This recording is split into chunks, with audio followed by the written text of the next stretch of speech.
Su sintonía es con el espacio Contestando tu Pregunta, programa que fue fundado en 1981 desde la emisora Radio Amanecer Internacional.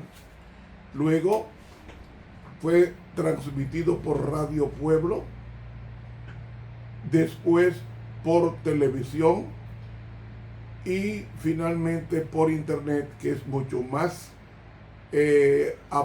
abarcador, que cubre el mundo entero, llegando incluso noticias del programa desde África. Este programa lo hacemos contestando todas las preguntas bíblicas y ha sido también de soporte para muchos programas de radio, tanto en América del Sur como también en los Estados Unidos y Europa. Así que el profesor en teología Ramón Romero continúa el estudio de anteriores sobre la ira de Dios. Vamos a tener una oración. Querido y amado Padre, tú eres bueno, justo, santo y misericordioso. Necesitamos tu ayuda. Bendice lo que vamos a hacer y que lleve tu impronta celestial. Oración que te presento a través del sacrificio de Cristo en el Calvario. Amén.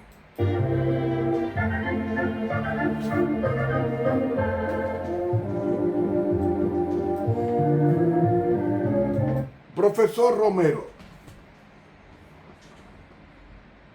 si Dios es amor, ¿debemos predicar de la ira de Dios? ¿Es correcto?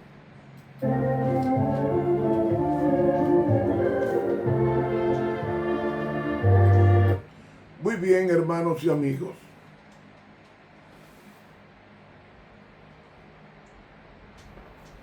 En la Biblia,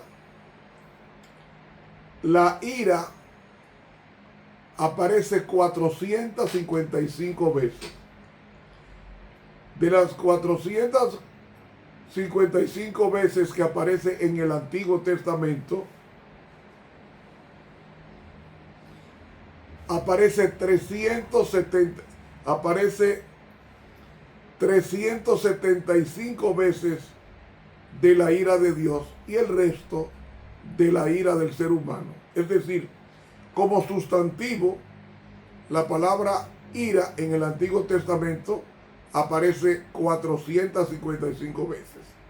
Pero solamente aplicado a Dios como la ira de Dios aparece 375 veces y el resto aparece en la ira del ser humano.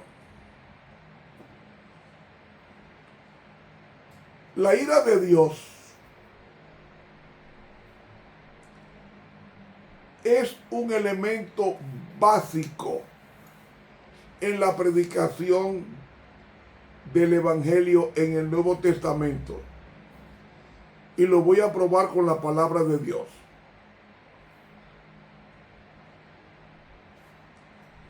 Juan el Bautista habló de la ira de Dios. Jesucristo en sus sermones habló de la ira de Dios. El apóstol Pablo habló de la ira de Dios.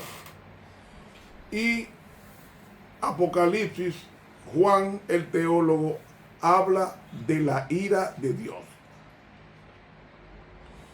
Recuerde, Dios es un ser lleno de sentimientos porque es amor.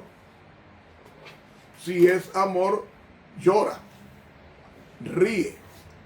Ve, es un ser con sentimientos. Como es un ser no lleno, sino es amor. Porque Dios no tiene amor, Él es amor. Por tanto, nunca perderá esa cualidad de amar. Y nunca habrá un momento en que Dios no tenga amor. Ahora surge la pregunta: si Dios es amor, ¿por qué Él destruye? Ya en preguntas anteriores he contestado eso. Y el estudio de hoy tiene que ver si debemos o no predicar sobre la ira de Dios si Él es amor. Lo que pasa es que Dios participa de la historia humana y le afecta todo lo que le haga daño a la humanidad. Además, si yo rechazo la ira de Dios, estoy rechazando el amor de Dios, porque ambos coexisten en su naturaleza. Y si niego una de las dos, estoy destruyendo el carácter personal de Dios, porque Dios es en esencia justicia y es amor. Esa es la característica de Dios. Él es amor, pero también es justicia. Y si es justicia, tiene que retribuir los hechos, sean buenos o malos, de las personas, porque son entes morales. Hay un estudio que se llama, en teología sistemática, se llama ontología. La ontología es el estudio de la existencia de Dios. Y saben una cosa, la Biblia no separa el ser del hacer. Es decir, lo que es, actúa.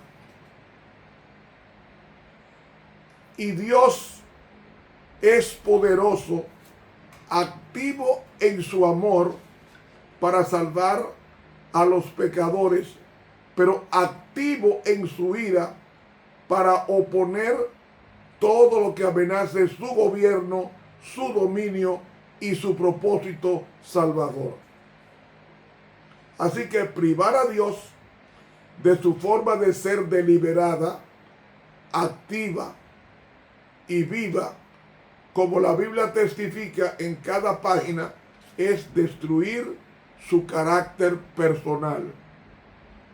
Así como el amor de Dios es mayor que nuestro amor imperfecto, la ira está libre de cualquier imperfección pecaminosa que con frecuencia acompaña a la ira humana. Por ejemplo, ¿por qué Dios destruyó a Sodoma? No porque hacía cosas malas, sino que ellos habían hecho del mal su naturaleza. Y entonces, para favorecer a las demás naciones circunvecinas, destruye 5 ciudades, todas perversas hasta la médula, llamadas Sodoma, Gomorra, Admá, Seboín y Zoar. Las 5 eran perversas, pero no perversas porque hacían cosas malas, sino perversas porque su mal era hasta la médula, que su pensamiento era de continuo solamente al mal. ¿Qué hay que hacer? Una profilaxis, destruir lo que no se puede ya regenerar. Como pasa en la medicina. Se amputa una pierna para que no gangrene todo el cuerpo y así salvar el cuerpo. Eso mismo es lo que hace Dios con el mal. Prefiere mejor erradicar una parte y no afectar a toda la humanidad en consecuencia. ¿Saben? El cristiano debe de predicar sobre la ira de Dios. ¿Por qué? Porque Jesús predicó de la ira de Dios. Vamos a Marcos, el capítulo 3, versículo 5. Y mirándolos alrededor con ira. ¿Escuchó? Mirándolos con alrededor con ira, que se puede traducir indignación. Condoliéndose de la ceguera de su corazón, dice al hombre: extiende tu mano. Y la extendió, y su mano fue restituida sana. Ven, hermanos y amigos, que Cristo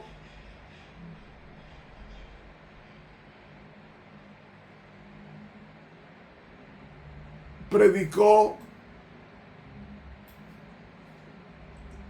y se ve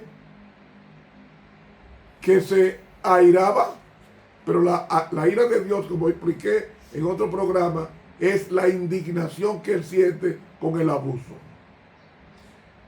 Otro pasaje, Juan el Bautista también predicó sobre la ira. O sea que predicar de la ira de Dios es correcto.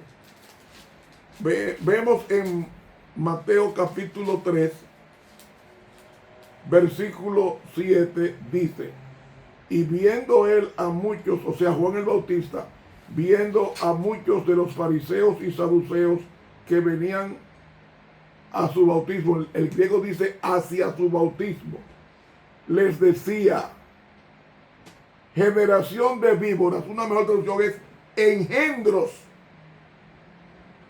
de víboras o de Satanás. ¿Quién os ha enseñado a huir de la ira venidera?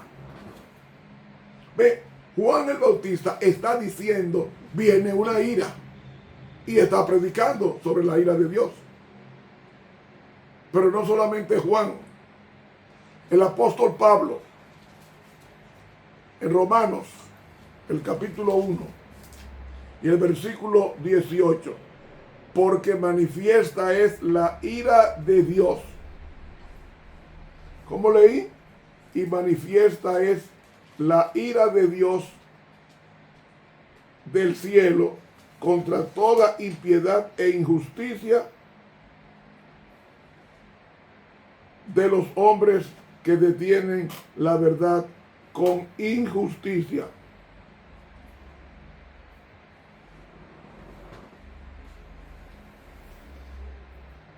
He leído a Romanos 1:18, pero también él lo dice en Romanos 2:5, en Romanos 5:9, en Efesios 2:3, en Colosenses 3:6, en Hebreos 2:2 y 3.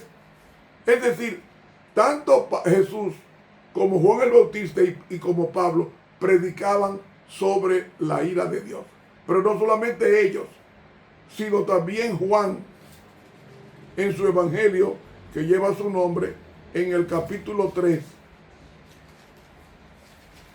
versículo 36, dice: el que cree en el Hijo tiene vida eterna, mas el que es incrédulo, una mejor traducción es el que es desobediente al Hijo, no verá la vida, sino que la ira de Dios está sobre él. ¿De qué está hablando? Juan está predicando de la ira de Dios. Y el último libro de la Biblia, llamado Apocalipsis, en el capítulo 6 y en el versículo 16, como en el 17, dice: y decían a los montes y a las peñas: caed sobre nosotros y escondednos en la cara de aquel que está sentado sobre el trono y de la ira del Cordero, porque el gran día de su ira ha venido, y quién podrá estar firme. Incluso las 7 posteras plagas de Apocalipsis 16 son manifestaciones de la ira de Dios contra el pecado. Es decir, estos profetas como Jesús, Juan el Bautista, Juan y Pablo predican un evangelio que incluye la ira de Dios. Y en ningún lugar el Nuevo Testamento sustituye la ira de Dios por el amor de Dios. En cambio, el Nuevo Testamento ve a la ira como un rasgo esencial, como un rasgo indispensable de Dios, porque no solo presenta a Dios como Señor y Salvador, sino también como el juez que trae con él la sentencia de su ira. Y las buenas nuevas de la Biblia no es que no hay ira de Dios, sino que la humanidad es salva de la ira a través de Jesucristo, en Romanos capítulo 5 y el versículo 8 y el 9, que dice: mas Dios muestra su amor para con nosotros en que, siendo aún pecadores, Cristo murió por nosotros. Pues mucho más, estando ya justificados en su sangre, por él seremos salvos de la ira. Y el apóstol Pablo, en Primera de Tesalónica 1:10, dice: por tanto, nosotros esperamos de los cielos a su Hijo, al cual resucitó de los muertos, a Jesús, quien nos libra de la ira venidera.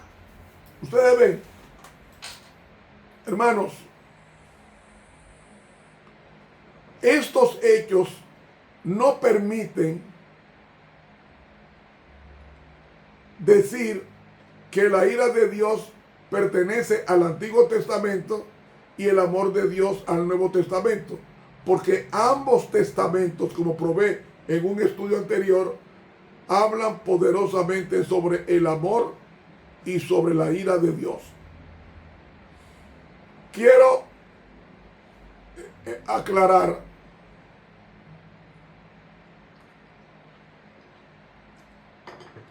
que la ira de Dios no es que Dios está pataleando y furioso.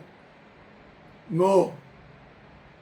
Dios no actúa así. Lo que se llama ira de Dios es el enojo o la indignación que siente por el mal existente y procede en consecuencia. La Biblia deja muy claro que la ira de Dios no es lo último, porque Dios es amor.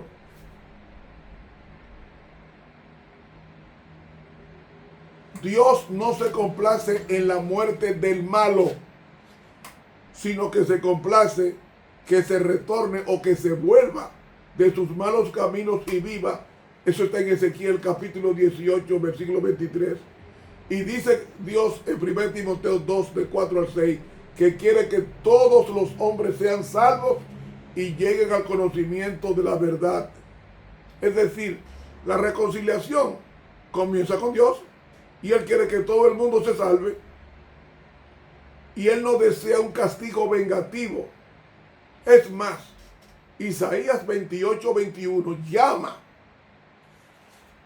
la destrucción o la ira de Dios como una obra extraña, porque Dios es amplio en perdonar. Ahora, la ira de Dios no es ni caprichosa ni arbitraria. La ira de Dios es contra el pecado, contra la cosa que nos hace daño, porque el pecado es rebelión a la naturaleza y al carácter de Dios y en consecuencia a su gobierno. Pero incluso en su ira, Dios se recuerda que Él es misericordioso, según Isaías 54, 7 y 8. Así que su ira solo dura un momento, dice el Salmo 35. Y por amor de su nombre no la ejecuta al máximo, según Isaías 48, 9. Vamos a tomar en cuenta el juicio final. El juicio final es un asunto serio y no debe ser pasado por alto. Sin embargo, si la predicación del juicio solo produce terror, no estamos apuntando a quién viene, sino a las cosas venideras. Y el énfasis es diferente. Ahora, me parece que nuestra tarea no debe ser tanto la descripción del terrible juicio de Dios, sino la necesidad de que las personas se vuelvan a Cristo, quien no solo es nuestro juez, sino también hoy es nuestro Salvador.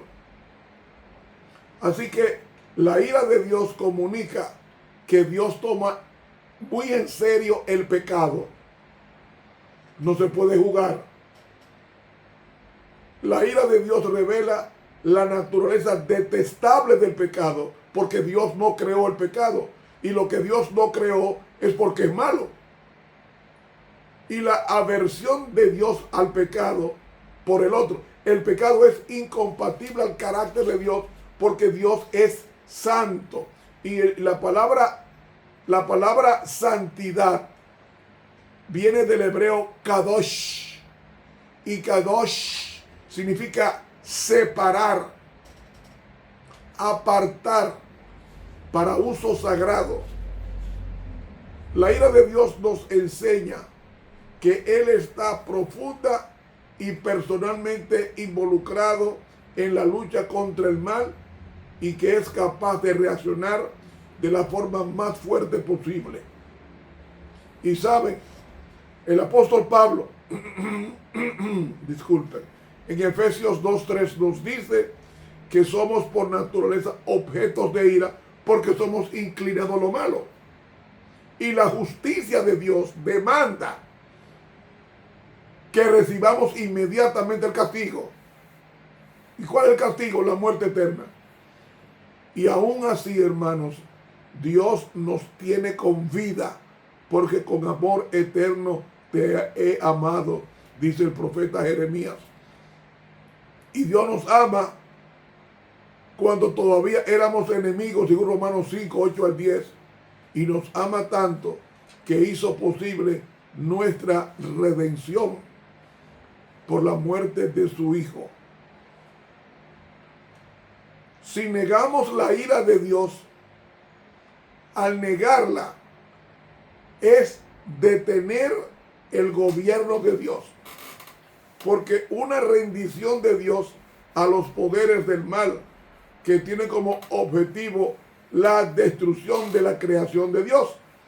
Y como la creación de Dios la hizo para que viviera siempre, y el pecado malogra ese propósito, entonces Dios odia el pecado.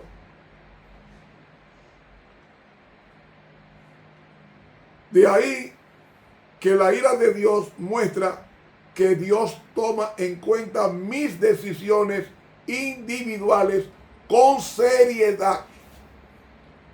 Es decir, si yo elijo vivir sin Dios, Él no anula mi decisión, me la respeta, pero me deja experimentar las consecuencias de mi elección, como dice Romanos 1:18. Además, la ira de Dios muestra que la culpa es más que simplemente un sentimiento subjetivo. El pecado requiere expiación, es decir, que alguien pague por él. Y entre la ira de Dios y la muerte sustitutiva de Cristo en la cruz existe una íntima relación. Entonces, la ira de Dios no es algo vergonzoso que hay que evitar en nuestras predicaciones. Hay que seguir predicando sobre la ira de Dios, porque es la forma bíblica de proclamar la completa oposición de Dios al mal, y el mal es el pecado. Y me dice, la ira de Dios me dice con ella que Dios toma en serio el pecado y quiere ponerle punto final. Y si los hombres se aferran al pecado, Dios destruirá al pecado y al pecado, y en consecuencia a la adherencia, al aferramiento del hombre al pecado. Hermanos, nunca juguemos ni abusemos de la misericordia de Dios, porque la Biblia dice que Dios es amor, pero también es fuego consumidor. No abusemos de su amor. Permitamos que Él siempre viva en nuestros corazones. Y si oyereis hoy su voz, no endurezcáis vuestros corazones como en el pasado. Hermanos y amigos, gracias por haberme puesto, dando de su tiempo para escuchar este tema que espero que te haya ayudado en gran manera. Que Dios nos bendiga y nos guarde. Estuvo con ustedes el profesor en teología Ramón Romero.